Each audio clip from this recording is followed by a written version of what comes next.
Hello everyone, this is Ankita Shukla. I hope you all are doing well and जैसा कि आपको अभी भी पीछे से गणपति के पंडाल से म्यूज़िक की आवाज़ें आ रही होंगी, लेकिन अभी थोड़ा सा स्लो है। मैंने सोचा लाओ वीडियो बना डालें, तो अगर बीच में तेज़ हो जाए म्यूज़िक पीछे का तो मैं अपनी आवाज़ तेज़ कर लूँगी। जैसे भी है थोड़े दिन कर लेते हैं ऐसे ही, क्योंकि कहाँ से टाइम निकालेंगे फिर, ठीक है। तो चलिए आज हम अपना शुरू कर देते हैं। हमने यहाँ तक कर लिया था 80th तक। जो लोग नए हैं वो लोग जाके पीछे 2 क्लासेस हो चुकी हैं, देख सकते हैं। बिपर तूफान तक हमारा हो चुका था, खेल कूद। और हाँ, मैं कोई टीचर नहीं हूँ, मैं यहाँ पढ़ा-वढ़ा नहीं रही हूँ। इट इज़ जस्ट दैट कि मैं रिवीजन कर रही हूँ अपना, और अपना तैयार कर रही हूँ। तो मैं बस सोच रही हूँ कि अपना रिवीजन ऑनलाइन कर दूँ, जिससे कि अगर किसी को मेरी उसमें से ट्रिक्स में से कुछ ठीक-ठाक लग रहा है, तो आप अपने लिए यूज़फुल चीज़ें निकाल सकते हैं और यूज़फुल ट्रिक्स निकाल सकते हैं। अगर आपको नहीं याद होता है, चीज़ें भूल जाते हैं, तो ये आपके लिए हेल्पफुल हो सकता है। बाकी यहाँ पे कोई पढ़ाने-वढ़ाने वाला काम नहीं हो रहा है। It is just a revision for me, ठीक है। विश्व की पहली फ्रेंचाइज़ी आधारित, अच्छा ये वाले जो खेल-कूद वाले हैं, ये मैं कुछ रटवाने नहीं वाली, बहुत ही सिंपल वाले हैं। इससे कहीं ज़्यादा एक्चुअल में एग्जिस्ट कर रहे हैं स्पोर्ट्स से रिलेटेड क्वेश्चंस, तो वो आप यूट्यूब के चैनल्स में जाके देख सकते हैं। इस पीडीएफ में जितने हैं वो आप यहाँ से पढ़ लीजिए, ये बहुत ईजी हैं, सबको याद है आई थिंक। तो विश्व की पहली फ्रेंचाइजी आधारित शतरंज लीग जो है वो दुबई अमीरात संयुक्त अरब अमीरात में हुई है। गोल्डन ग्लोब रेस जो कि अभिलाष टॉमी इसको पूरा करने वाले पहले एशियाई बने हुए हैं। पुरुषों के पूर्ण सदस्य T20 मैच की एम्पायरिंग करने वाली, ये इंपॉर्टेंट है, किम कॉटन है। और देखो, गोल्डन ग्लोब जीतने की अभिलाषा सबकी होती है, इसलिए इसको याद रख सकते हैं कि टॉमी हो गए। एंड पुरुषों के पूर्ण से T20 मैच की एम्पायरिंग किम कॉटन कर रही हैं। अब आप इसको कुछ भी ट्रिक बना के याद कर सकते हैं, मेरे पास में है तो, लेकिन वो अप्रोप्रिएट नहीं है। एंड 7000 आईपीएल में बनाने वाले विराट कोहली सबको पता होगा। सबसे ज़्यादा विकेट लेने वाले युजवेंद्र चहल, इसमें किसी को कुछ रटवाना नहीं पड़ेगा, सबको पता होगा। आईपीएल के इतिहास में सबसे कम गेंदों में अर्धशतक यशस्वी जायसवाल ने लगाया है। ओडीआई में 5000 रन सबसे फास्ट बनाने वाले बाबर आजम बन चुके हैं। आईसीसी खिताब जीतने वाली विश्व की पहली टीम कौन सी बनी है? ऑस्ट्रेलिया। इतना बड़ा काम ऑस्ट्रेलिया ही कर सकती है। बहुत बढ़िया टीम है, एक्चुअली बहुत बढ़िया टीम है। तो जेवेलियन थ्रो रैंकिंग में विश्व के नंबर 1 खिलाड़ी बन गए हैं नीरज चोपड़ा, हमारे अपने गोल्डन बॉय। एंड बीसीसीआई ने भारतीय क्रिकेट टीम का नया क्रिकेट स्पॉन्सर किसे चुना है? That is Adidas. ये सबको पता थे, सारे के सारे क्वेश्चंस, इसमें कुछ नहीं कराना था। मेन हम यहाँ से ट्रिक्स देखेंगे अपनी। तो भारत का पहला सौर शहर कौन-सा बना है? सांची बना है। आपने देखा होगा सांची का स्तूप ऐसे आधा सूरज टाइप बना होता है, ठीक है? तो उस तरह से आप जान सकते हैं कि स्तूप आधा सूरज समझ लीजिए सौर शहर, ठीक है? किस राज्य में पहली मैंग्रोव पिट्टा पक्षी की जनगणना की गई है? तो एक बात बताइए, अगर आप पक्षियों को ऐसे पीटेंगे तो उड़ जाएँगे ना, पक्षियों के बगल में भी अगर आपने ऐसे ज़मीन में पीट दिया तो वो उड़ जाएँगे। तो ऐसे याद रखिए कि पक्षियों को पीटेंगे तो उड़ जाएँगे। तो मैंग्रोव पिट्टा पक्षी जनगणना जो है वो उड़ीसा में हुई है। जल बजट तैयार करने वाला भारत का पहला राज्य केरल, ये हालाँकि सबको याद होगा, लेकिन फिर भी आप राइम्स मैच कर सकते हैं, जल केरल ऐसे करके। सौर ऊर्जा संचालित पर्यटक नाव किस राज्य में शुरू हुआ है? तो सौर ऊर्जा संचा आपने देखा होगा केरल में बहुत नाव चलती हैं भैया, वो लंबी-लंबी वाली। तो इतनी सारी नाव कैसे चलेंगी, इतनी इलेक्ट्रिसिटी कहाँ से लाएँगे? तो ये लोग सौर ऊर्जा संचालित पर्यटक नाव स्टार्ट कर रहे हैं। और भैया इनका जल बजट भी है, तो जल, नाव सब मैच कर लीजिए एक साथ। जटायु संरक्षण और प्रजनन केंद्र उत्तर प्रदेश, ये काम उत्तर प्रदेश में ही हो सकता है, क्योंकि जटायु हमारे यहाँ बहुत देखे गए हैं इस टाइम पे। आपने देखा होगा सब जगह सोशल मीडिया पे, एक और जटायु दिखेगा, यहाँ दिखेगा, वहाँ दिखेगा, तो अब उनका संरक्षण होगा, उत्तर प्रदेश ही कर सकता है। कार्बन न्यूट्रल गाँव भिवंडी महाराष्ट्र, इसकी कोई ट्रिक नहीं है, अपना आप याद कर सकते हैं। हाइड्रोकार्बन पाइपलाइन कहाँ पे है? ब्रह्मपुत्र नदी, under water carbon pipeline Brahmaputra नदी के नीचे है। अब इसको कैसे याद रखेंगे? आपने 90s की मूवीज़ में देखा होगा कि एक ही घर में 2 जुड़वा बच्चे होते थे, एक पॉज़िटिव निकल जाता था, मतलब एक अच्छा निकल जाता था, एक बुरा निकल जाता था। अब यहाँ से हम क्या निकालेंगे? हाइड्रो मतलब होता है पानी, पानी पॉज़िटिव है चीज़, अच्छी चीज़ है, हमें चाहिए। लेकिन कार्बन नेगेटिव चीज़ है, हमें नहीं चाहिए, कार्बन का उत्सर्जन हमें नहीं चाहिए। तो अब ये देख लीजिए, ब्रह्मा जी के 2 पुत्र, एक पॉज़िटिव, एक नेगेटिव, एक हाइड्रो, एक कार्बन, ठीक है? ऐसे याद कर लीजिए, ये पाइपलाइन जो है ब्रह्मपुत्र नदी के नीचे बनाई गई है।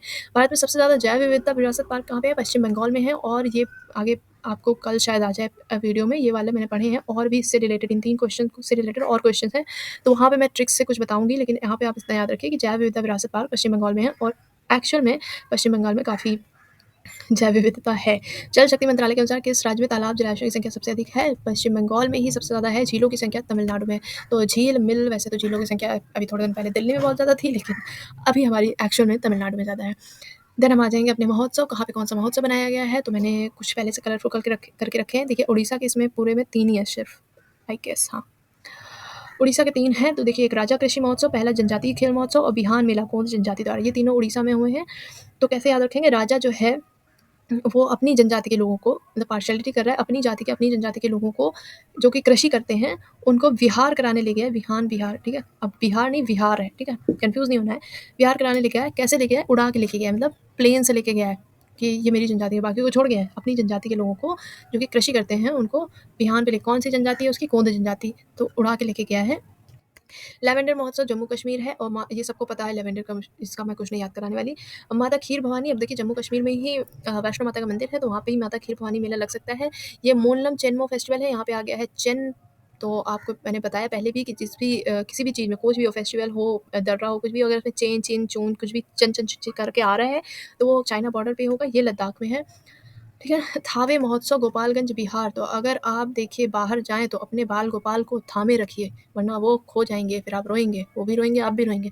तो अगर बाहर जा रहे हैं तो अपने बाल गोपाल को थामे रखिए। तो थावे महोत्सव गोपालगंज बिहार। गज उत्सव हमारे काजीरंगा राष्ट्रीय उद्यान असम में है, तो इसमें से 2 चीज़ें याद कर सकते हैं। गज जो होता है ग्रे कलर का होता है, ठीक है? गज मतलब हाथी। और काजीरंगा में आ रहा है जीरंगा, तो जीरा भी हमारा ग्रे कलर का होता है, तो जीरे के रंग का होता है हाथी। गज होते हैं जो, वो जीरे के रंग के होते हैं। तो काजीरंगा राष्ट्रीय उद्यान एंड काजीरंगा राष्ट्रीय उद्यान हमें पता है कि असम में है।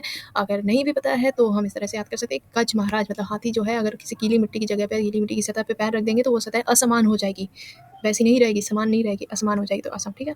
मधुआ धर्म महामेला पश्चिम बंगाल में है। पहली बात तो इसमें कुछ हम वो नहीं ट्रिक नहीं बना सकते, क्योंकि मथुआ वैसे ही बंगाली वर्ड आ रहा है, लेकिन फिर भी हम ऐसा कुछ याद कर सकते हैं कि काली माता बहुत मानी जाती है बंगाल में, तो कुछ ट्रिक बना सकते हैं। अरुणाचल प्रदेश के देखिए, एक तो ये है सियांग महोत्सव, दूसरा यहाँ पे तोरग्या है, और तीसरा एक और है परशुराम कुंड महोत्सव, ठीक है।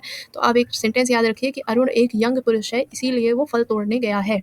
अरुण एक यंग पुरुष है, तो अरुण से अरुणाचल, यंग पुरुष है तो सियांग महोत्सव, पुरुष है इसलिए परशुराम कुंड महोत्सव, और वो तो फल तोड़ने गया है इसलिए तोरग्या, तोड़ने गया है तोरग्या, ठीक है।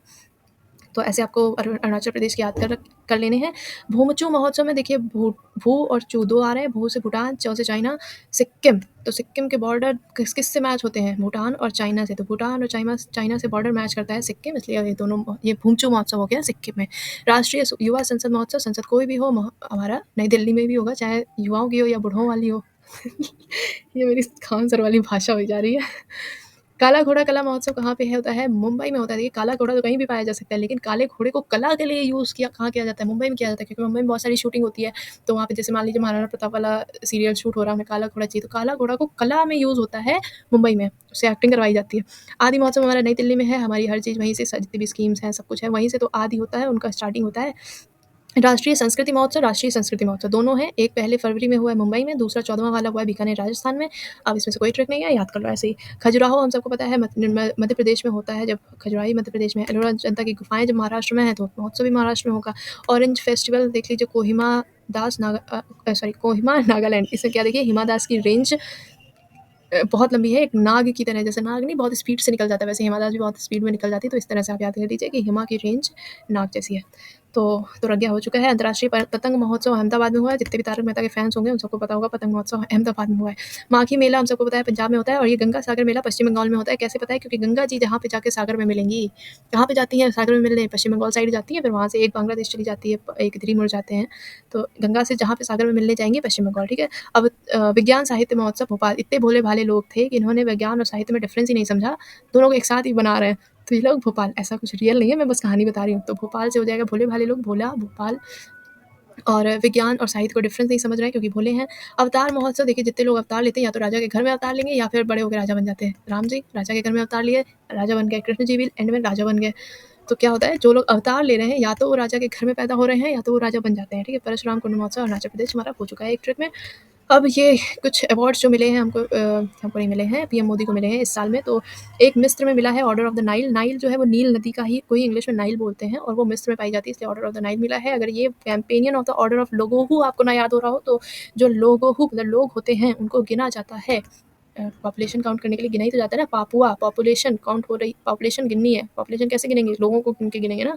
तो इसको ऐसे याद रखना, फिजी वाले में फिजी आ रहा है और पलाऊ वाले में भी पलाऊ आ रहा है, तो इसमें कुछ याद नहीं करना है। ये याद रखिएगा, पिछले 9 वर्षों में 13 देशों के सर्वोच्च राजकीय सम्मान पीएम नरेंद्र मोदी को मिले हुए हैं। ये देखिए करें, बजट से रिलेटेड कोई है पूरा, तो ये ट्रिक से नहीं हो पाएगा, इसको अभी रहने देते हैं, कहीं से मैं नोट्स बनाऊंगी शॉर्ट में तो ही मैं कुछ इसमें बताने वाली हूँ। फिलहाल के लिए इसको छोड़ते हैं और इस पे आते हैं कि हम क्या-क्या समाप्त करने वाले हैं लक्ष्य वर्षों में, किस-किस का कौन-सा लक्ष्य है। क्योंकि काला जार, ये देखिए ये जो येलो से हैं ये 5, ये सारे 2023 में खत्म होने वाले हैं। यहाँ पे बहुत ज़्यादा ट्रिक्स नहीं है, बस थोड़े लॉजिक्स आप लगा सकते हैं कि काला जार जो बीमारी है, उसको समाप्त करने का लक्ष्य हमने 2023 तक रखा है। डब्ल्यूएचओ ने 2030 तक रखा है। डब्ल्यूएचओ ने कहा हम 30 तक करेंगे आराम से। डब्ल्यूएचओ में लास्ट में आ रहा है ओ, तो इन्होंने भी लास्ट में रखा है 0। हमने कहा नहीं, हम नहीं करेंगे, हम 2023 में ही कर देंगे क्योंकि हम बहुत फास्ट हैं।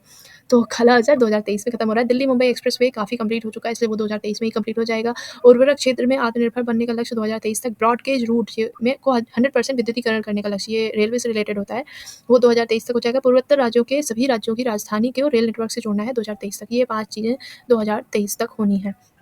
ठीक है? उसके बाद अच्छा ये देखिए, ये ऐसी-ऐसी हैं जो हमें लग रही हैं 2023 तक हो जाएँगी, बहुत छोटी-छोटी चीज़ें हैं, है ना? और जो का मेजरली कंप्लीटेड है। तो इस चीज़ से सोचा करिए कि ये कहाँ तक काम हो चुका है, कितना बाकी है, उस हिसाब से कि ये क एक्चुअल में हो सकता है कि नहीं हो सकता है इतनी जल्दी। कृषि में शून्य डीजल उपयोग और नवीकरणीय ऊर्जा के इस्तेमाल का लक्ष्य हमारा 2024 तक है। और आवास मुहैया कराना, डिजिटल रेडियो, घर में नल, हर घर में नल, स्वच्छ जल की आपूर्ति और सड़क दुर्घटनाओं से होने वाली मौतों को 50% तक कम करने का लक्ष्य। भारतीय अर्थव्यवस्था को 5 ट्रिलियन इकोनॉमी बनाने का लक्ष्य। ये जो चीज़ें हैं वो 2024 तक होंगी, जहाँ हालाँकि ये लास्ट वाली 2024-25 मतलब अगले साल की इकोनॉमी तक, अगले साल के इकोनॉमिक ईयर में होने वाली है। तो इन सब पे बात कर लेते हैं। देखिए, इसमें जो 2024 तक के लक्ष्य हैं, इनमें से मोस्टली चीज़ें ऐसी हैं कि कार्बन कम करना है और रिन्यूएबल एनर्जी, जल आपूर्ति और कहा गया, ये सारी चीज़ें ज़्यादा हैं। तो हमें क्या याद रखना है, आवास देखिए आपको लग रहा है कहीं से 2023 तक किसी को मिलने 2024 तक नहीं है, लेकिन फिर भी इन्होंने तो लक्ष्य रखा है 2024 तक। देखिए पहले 2022 तक रखा था, अब 24 हो गया है। डिजिटल रेडियो 2024 तक। अब इसकी कोई ट्रिक नहीं है, बस आप ऐसे एक साथ जब इन 2024 वालों को पढ़ेंगे ना, तो एक दूसरे के साथ में आपको याद रहेगा कि अच्छा शून्य डीजल नवीकरणीय ऊर्जा हमारा 2024 था, ये तो इसमें से आपको याद करना है, इसमें कुछ ट्रिक नहीं बन सकती है, ठीक है? अब यहाँ पे ये वाला तो हो जाएगा। देन 2025 में क्या-क्या है, $1 ट्रिलियन डिजिटल इकोनॉमी बनाना है, सभी गाँव में ऑप्टिकल फाइबर बिछाने का लक्ष्य है, टीबी मुक्त देश बनाना है 2025 तक। टीबी का क्या मैंने याद कराया था, टी से 20 हो जाएगा और बी का उल्टा हो जाता है वाई, वाई की वैल्यू रीज़निंग में हम लोग क्या निकालते हैं 25, तो टी से 20, बी का उल्टा वाई, वाई की वैल्यू 25, तो 2025 तक टीबी मुक्त हम बन जाएँगे। पेट्रोल में एथनॉल को 20% मिश्रित करने का लक्ष्य है, तो 20 प्लस 5 कर लो 25, ठीक है? यहाँ पे देखिए 100 मीट्रिक टन कोयला गैसीकरण प्राप्त करने का लक्ष्य, 500 गीगावाट अक्षय ऊर्जा प्राप्त करने का लक्ष्य, 280 गीगावाट सौर ऊर्जा प्राप्त करने का लक्ष्य और कुल कार्बन उत्सर्जन में 1 अरब टन की कमी, कुल वाहन से में 30% इलेक्ट्रिक वाहन करने का लक्ष्य और भारत में पूर्ण रूप से मलेरिया और एचआईवी एड्स को खत्म करना है। रेलवे को नेट जीरो कार्बन एमिशन या ग्रीन रेलवे बनाना है। इतने काम हमको 2030 तक करने हैं। अब एक चीज़ याद रखिए, जितनों में भी ये स्टार्टिंग की ये चीज़ें आ रही हैं, नंबर्स इतने गीगावाट, इतने मीट्रिक टन कोयला, फलाना-ढिमकाना, ये 2030 में है। इसमें तो 30% इलेक्ट्रिक वाहन है, तो इसमें तो 30 लिखा ही हुआ है, तो 30 हो गया ये। कार्बन उत्सर्जन, जब देखिए 2030 तक मोस्टली वो चीज़ें हैं जो कार्बन उत्सर्जन को मतलब पर्यावरण से रिलेटेड हैं और कार्बन से को कम करना है और रिन्यूएबल एनर्जी और एनर्जी बेस्ड चीज़ें ज़्यादा हैं। तो पर्यावरण मतलब प्रदूषण और वाहनों से होने वाले प्रदूषण, स्पेशली ईंधन से रिलेटेड चीज़ों के ऊपर ज़्यादा बेस्ड हैं वो चीज़ें, वो 2030 तक पूरी होने वाली हैं, ठीक है? और मलेरिया, एचआईवी 2030 तक पूरे होने वाले, खत्म करने वाले हैं हम अपने देश से, ये भी है। और नेट ज़ीरो कार्बन एमिशन, ये भी देखिए ईंधन वाली चीज़ हो गई कि कार्बन हम नहीं निकालेंगे, उत्सर्जित करेंगे, ठीक है? एचएफसी 2047 हाइड्रोफ्लोरोकार्बन को 80% तक कम करने का लक्ष्य। देखिए एचएफसी में 47 हम लोग निकाल सकते हैं, एफसी से, एफ से हो गया 40, वैसे 7 तो एस से होता है, लेकिन 100 सी ऐसा साउंड कर रहा है, तो आप बना सकते हैं 47। भारत को ऊर्जा स्वतंत्र आत्मनिर्भर 2047 तक, मतलब हम 100 साल बाद अपनी आज़ादी के 100 साल बाद तक आत्मनिर्भर बनने का सोच रहे हैं। तो जितने भी आत्मनिर्भर वाले हैं, वो दोनों चीज़ें 2047 तक होने वाली हैं। मुंबई शहर में शून्य कार्बन उत्सर्जन, ये 2050, और ये बड़ा टॉक ऑफ द टाउन वाली चीज़ थी, आपने करंट अफेयर्स में पढ़ी लिया होगा। और नेट ज़ीरो का लक्ष्य हमारा 2070 तक है। हो गया ये। इसमें से जो चीज़ों का ट्रिक हमने नहीं बताया है, वो आपको रटनी पड़ेंगी, या फिर आपकी ट्रिक बन जाए तो बन जाए। ये ये मत देखिए अभी, ये बाद में देखा जाएगा। ये बजट को मैं इसलिए छोड़ रही हूँ क्योंकि भई ये बहुत ज़्यादा ब्रॉड इसमें लिखा हुआ है, इतना हमें नहीं याद कर सकते हैं, तो इसका छोटे-छोटे नोट्स बनाएँगे, इम्पोर्टेंट चीज़ें वो डिस्कस करेंगे। वैसे सर ने अभी 2-3 दिन पहले परमार सर ने भी बजट के बारे में कुछ चीज़ें पढ़ाई हैं, वो पढ़ लेनी थी। ये G20 की मीटिंग्स इम्पोर्टेंट है, इनको देख लेते हैं कहाँ पे क्या हुई है। तो देखिए यहाँ पे शिक्षा मंत्रियों की बैठक, शिक्षा मतलब पढ़ना, पढ़ेंगे ना, तो पढ़ना मतलब पुणे, तो पुणे महाराष्ट्र, पढ़ना मतलब शिक्षा के लिए हमें पढ़ना पड़ेगा, पढ़ें, पुणे, ठीक है, महाराष्ट्र, सेम साउंड आ रहा है। आर्थिक एवं सामाजिक विकास मंत्रियों की बैठक वाराणसी उत्तर प्रदेश में हुई है। कृषि मुख्य वैज्ञानिकों की भी वाराणसी उत्तर प्रदेश, 100th नंबर की जो G20 की अध्यक्षता के तहत बैठक हुई है, वो वाराणसी में हुई। ये 3 चीज़ें वाराणसी में हुई हैं, हाँ सिर्फ। ये इंपॉर्टेंट वाली हैं, सारी तो याद ही नहीं कर सकते। तो शिक्षा वाली होगी वाराणसी की। वाराणसी की 3 है, कौन-कौन सी? आर्थिक सामाजिक विकास, देखिए वाराणसी का पिछले कुछ सालों में आर्थिक सामाजिक विकास काफ़ी हुआ है। और वाराणसी में कृषि मुख्य वैज्ञानिकों की बैठक कराई गई है और अध्यक्षता के तहत 100वीं बैठक भी वाराणसी में कराई गई है, क्योंकि वो पुराना शहर है, इस टाइप से कुछ समझ लीजिए कि 100वीं बैठक इसलिए वहाँ करा दी गई।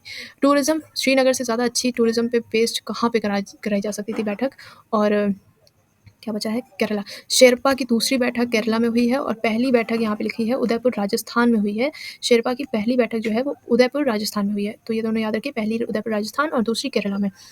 विदेश मंत्री, विदेश की जितनी भी डील्स होती हैं वो दिल्ली से ही तो होती हैं, कोई और कहीं से तो नहीं कर सकता, तो विदेश नई दिल्ली। अगर आपको विदेश जाना है तो वैसे तो बहुत सारे इंटरनेशनल हैं हमारे पास में, लेकिन नई दिल्ली हमने भी पढ़ा था कि 2-3 दिन पहले कि 2-3 दिन पहले नहीं, मॉक में मैंने पढ़ा था एक इंग्लिश के पैराग्राफ में कि नई दिल्ली का ही एक वो है जो कि एकदम सही साट है इंटरनेशनल एयरपोर्ट, ठीक है?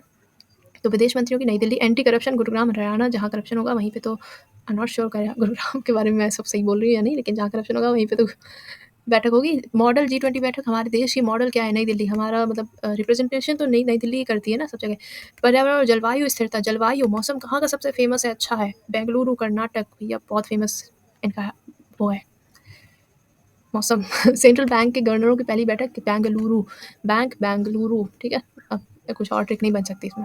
ये कुछ नाम चेंज हुए हैं। ये आपको पता भी होंगे। अहमदनगर, अहिल्याबाई होलकर नगर, शिवमोगा हवाई अड्डा, कुवेंपु हवाई अड्डा प्रस्तावित है। और औरंगाबाद, छत्रपति संभाजी नगर, उस्मानाबाद, धाराशिव और Churchgate, CD Deshmukh railway station प्रस्तावित है। राउरकेला हॉकी स्टेडियम, बिरसा मुंडा अंतर्राष्ट्रीय हॉकी स्टेडियम, हमने कल इसको करंट अफेयर्स में पढ़ा था कि बिरसा मतलब बसा बैठा बैठा बैठने वाला हॉकी स्टेडियम सबसे बड़ा जो है वो राउरकेला, केला खाएंगे और बैठ के मैच देखेंगे। मुगल गार्डन, अमृत उद्यान, हैरिस पार्क, लिटिल इंडिया। ये क्वेश्चन में भी मुझे आया था अभी 1-2 दिन पहले मॉक्स में, तो कभी तो आया था, कहीं फंसा था ये हैरिस उद्यान, लिटिल इंडिया। ये वाले क्वेश्चंस करेंगे क्योंकि ये हैं तो सारे स्टेट के ही, अभी रिसेंट में जो आए ये बाद में करेंगे। अभी के लिए बस इतना ही आज का है। हाँ, आज के लिए बस इतना ही छोड़ते हैं। ये सब मैंने ट्रिक्स बनाई तो हैं, लेकिन अब कल करेंगे, आज के लिए काफ़ी हो चुका है। So that's it for today's video. आज थोड़ी छोटी वीडियो बनाई है, कल थोड़ी लंबी कर देंगे, ज़्यादा कवर कर लेंगे, ठीक है? तब तक के लिए बाय बाय, ऐश करिए आप लोग सब लोग और चैनल को सब्सक्राइब कर दीजिए। Thank you.